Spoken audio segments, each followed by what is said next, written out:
श्रीमद् भगवत गीता में श्री कृष्ण कहते हैं कि जो व्यक्ति समस्त दुखों की हानि करना चाहता है, दुखों को मिटाना चाहता है, उसे प्रसाद गुण अपना लेना चाहिए। अंदर से संतुष्टि और चेहरे पर हर समय खिलने वाली प्रसन्नता अपनानी चाहिए। मस्त रहे, प्रसन्नता में रहे, भक्ति के गीत गाते रहें, झूमते रहें, हर पल को उत्सव मनाएं, अपनी तरंग में डूबे रहें। हो सकता है जीवन में ऐसी घटनाएं घट जाएं, सामने पीड़ा आ जाए, मन का संतुलन बिगड़े, फिर उसको ठीक करें, फिर अपने अंदर से मुस्कुराहट पैदा करें। संसार में कई लोग ऐसे हैं जिन्होंने इस सिद्धांत को जीवन में अपनाया। हास्य अभिनेता लू कॉस्टेलो का प्रसंग बड़ा ही मार्मिक है। इनका बेटा मृत्यु को प्राप्त हुआ और उसे अपना कार्यक्रम प्रस्तुत करने के लिए जाना था। कार्यक्रम की सूचना देने के लिए उसके घर पर टेलीफोन बज रहा था। लू कॉस्टेलो अपने इकलौते बच्चे को भी अभी थोड़ी देर पहले पानी के टैंक में गिरकर मर गया था, मरा हुआ देख रहा था। उससे न रोया जा रहा था, न बोला जा रहा था।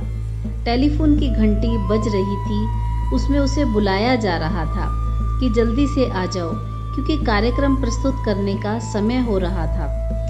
वह सोचने लगा कि मेरा सब कुछ बर्बाद हो गया, मेरे पास बचा ही क्या है। मैं दुनिया को, संसार को हंसाता फिरूं, यह भी क्या बात है। आस पड़ोस में सूचना देने के लिए अभी घर से बाहर निकला ही था कि पड़ोस के दो बच्चे उसको देखकर एकदम भागते हुए आए। दोनों ने उसकी कमीज पकड़ी और खींचने लगे। वह उन बच्चों को देखता है जो उसके बेटे की उम्र के बच्चे हैं। वैसी ही कदकाठी, वैसे ही वस्त्र पहने हुए हैं। उनको देखकर उसे एकदम रोना आ गया, आंख से आंसू बहने लगे। ऐसे ही खेलता था मेरा बेटा, ऐसे ही हंसता था। अब मैं उसे देख नहीं पाऊंगा, यह सोचकर आंख में आंसू आ गए, होंठ कांपने लगे, चेहरा बिगड़ने लगा। अब वह छोटे बच्चे उसकी कमीज पकड़े खड़े हुए हैं। सबको मालूम है कि वह अंकल हैं जो सबको हंसाने का काम करते हैं। दोनों बच्चे कहने लगे, अंकल आप तो हंसाते हो ना, हमें हंसाओ। दूसरा बच्चा उसकी तरफ देखकर कहता है, देखो यह तो मुंह बिगाड़ रहे हैं, यह हंसाने के लिए मुंह बिगाड़ रहे हैं। लू कॉस्टेलो रोता जाए और दोनों बच्चे कहें, अंकल हमें हंसाओ, आप तो सबको हंसाते हो ना। कुछ देर बाद उस अभिनेता को ऐसा मालूम हुआ जैसे उसका ही बेटा जाग करके आ गया हो और कहने के लिए कि सारी दुनिया को हंसाते हो, पापा मुझे भी हंसाओ।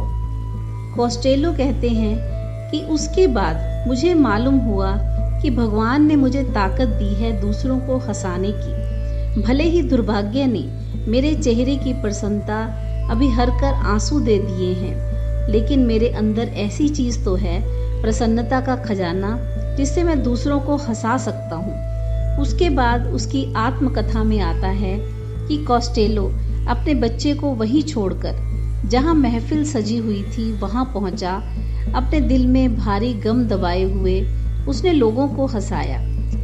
आगे उसने लिखा है कि उसके बाद मैं भूल गया कि मेरे पास क्या नहीं है, सिर्फ यह याद रहा कि जो कुछ मेरे पास है उससे मैं दुनिया को खुशियां दे सकता हूँ। उन खुशियों के बदले खुशी मिलनी शुरू हो गई। मुझे लगने लगा कि दुनिया के जितने बच्चे हैं वे मेरे अपने ही बच्चे हैं, मेरे ही बेटे की शक्ल धारण करके बैठे हैं। मुझे लगने लगा कि मैं सारी दुनिया को खुशियां बांट रहा हूँ। अंदर प्रसन्नता का खजाना फूटने लगा, बांटने लगा वह आदमी खुशियां चारों ओर। उसके बाद जो मुझे महसूस हुआ कि यह हंसाने वाला जो अभिनय है, ये अभिनय नहीं है, ये तो मेरी पूजा बन गई है, मेरी प्रार्थना बन गई है। मैं अपने भगवान की पूजा करने लगा हूँ और उसी में मुझे आनंद आने लगा है। जय श्री कृष्ण।